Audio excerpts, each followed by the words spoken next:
International expert and high-level personalities met on January 10th and 11th at the headquarters of the African Development Bank in Abidjan for the first edition of Africa Resilience Forum. Through its strategy on addressing fragility and building resilience, the African Development Bank continues to give a high premium to fragility-sensitive programming in fragile situations, as well as identify levers of resilience transition and post-conflict situations.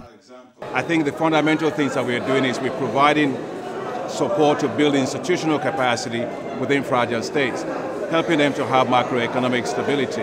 We have a facility which supports transition states facility, which supports the countries that are in fragility to be able to move out of it.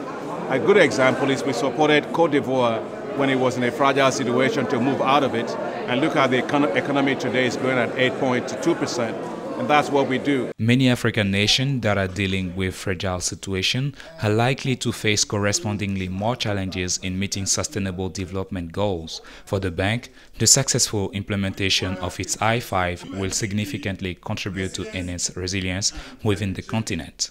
We have two options basically.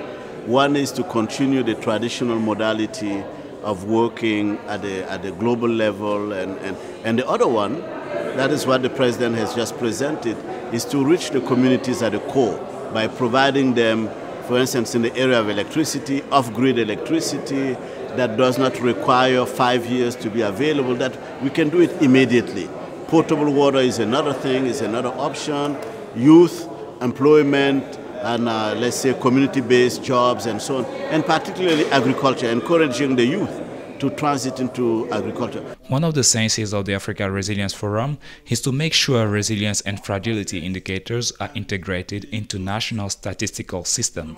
What we are doing too, to be able to monitor this, is that in African context, when things are not written down, nobody follows up.